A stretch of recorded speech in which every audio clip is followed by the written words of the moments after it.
अगले 45 से 50 दिन के अंदर फिजिक्स में 180 out of 180 with this strategy. अगर आप ऐसी स्ट्रेटजी को फॉलो कर रहे हैं ना, तो सच्ची बता रहा हूँ बेटा 30 से 40 मार्क्स भी नहीं आएंगे। सही बात तो यह है कि प्रैक्टिकली ये इम्पॉसिबल है 180 आउट ऑफ 180। वो लास्ट के 50 दिन छोड़ो, 3 से 4 महीने बचे हो तब भी पॉसिबल नहीं है। लेकिन बेटा सेफ स्कोर जानते हो कितना होता है नीट के अंदर? 120 से 130 मार्क्स। और मैं ये सच्ची कह रहा हूँ, दिल से कह रहा हूँ बेटा, 120 से 130 मार्क्स अभी भी लाए जा सकते हैं सही स्ट्रेटजी के साथ। तुम रैंडम पढ़ना छोड़ दो, कचरा कंटेंट पढ़ना बंद कर दो, और दिल से मेरी बात सुनो, 3 चीज़ें फॉलो करो। अगर तुम अगले 40 से 45 दिन में इस चीज़ को फॉलो करोगे बेटा, तो तुम्हारे 30 से 32 सवाल सही हो जाएंगे। सबसे पहली बात, रोज तुम्हें 30 से 40 सवालों की प्रैक्टिस करनी है। देखो P4 प्यार, P4 physics and P4 practice, जो बच्चा प्यार से फिजिक्स को प्रैक्टिस करता है फिजिक्स उसकी हो जाती है, मैं हर वीडियो में कहता हूँ। लेकिन जब तक आप क्वेश्चन प्रैक्टिस नहीं करेंगे आपको नहीं पता चलेगा कि क्या होगा।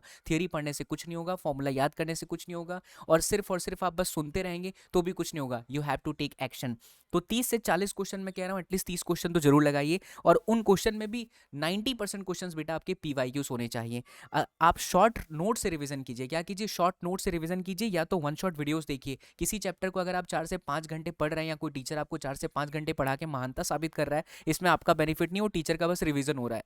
ऐसे वीडियो से थोड़ा बचे बच्चों। 2 से 3 घंटे में अगर कोई टीचर आपको पूरा चैप्टर पढ़ा देता है तो बस उसे कंठस्थ कर लीजिए। वो आप अगर कर लेंगे तो बात बन जाएगी। हमारे चैनल पर लेटेस्ट फिजिक्स तंत्र 120 प्लस मार्क्स के मंत्र का सीरीज चल रहा है बच्चों। ऑलरेडी मैंने 3 सेशन पढ़ाए हैं। आप एक बार कंटेंट देखो, मोहब्बत नहीं हुई तो आप लोग बताना। प्लेलिस्ट जरूर चेकआउट कीजिएगा सचिन सर फिजिक्स अपना यूट्यूब चैनल पर।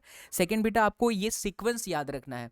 आप जब भी पढ़ने बैठो ना, जब आपने पढ़ाई कर ली, चाहे वो नोट्स हो गया, चाहे आप लोगों का वीडियो लेक्चर्स हो गया, तो फॉर्मूला, कॉन्सेप्ट और एप्लीकेशन ये होना चाहिए। यानी अगर आपने एक फॉर्मूला पढ़ा, कूलम्स लॉ पढ़ा, तो कूलम्स लॉ को अप्लाई कहाँ करना है, कूलम्स लॉ से रिलेटेबल क्वेश्चंस कैसे आते हैं, वो आपको आना चाहिए। And third which is very important, year long में आपने जहाँ भी पढ़ाई करी है, चाहे किसी भी टीचर से पढ़ा है बेटा, उनके क्लास के नोट्स के क्वेश्चंस जरूर एक एक बार देखते चले जाएं। क्योंकि हर टीचर बहुत मेहनत करता है, और हर टीचर कोशिश यही करता है कि यार मैं क्या बता दूं कि एग्जाम में वो रिलेटेबल लग जाए बच्चों को। तो ईयर लॉन्ग के क्लास नोट्स के क्वेश्चंस बेटा जरूर करना। और मैंने आप लोगों के लिए बनाया है जो हाई वेटेज फिजिक्स में चैप्टर है, जो आपको सच्ची में पढ़ना है। 7-8 चैप्टर्स तो बिल्कुल काम के नहीं, टच भी मत करना। पढ़ोगे तो भी पाप लगेगा, कर ही नहीं पाओगे। उनमें से एक का नाम बता देता हूँ जो कि भोकाल टाइप है, दैट इज फ्लूइड मैकेनिक्स। मत टच करो, टाइम पास हो जाएगा आप लोगों का, समझ में भी कम आएगा, आ भी गया ना उसके क्वेश्चन घुमाएगा तो आप नहीं कर पाओगे। तो कौन सा चैप्टर छोड़ने हैं, कौन सा चैप्टर पढ़ना है, इसकी पीडीएफ रेडी है बेटा, हॉट टॉपिक्स के विद द सब टॉपिक्स। बस आप कमेंट सेक्शन में पीडीएफ लिख देना, मैं आपको टेलीग्राम का लिंक भेजूंगा और वहां पर ये अपलोडेड है। मिलते हैं अगले वीडियो में। जय हिंद।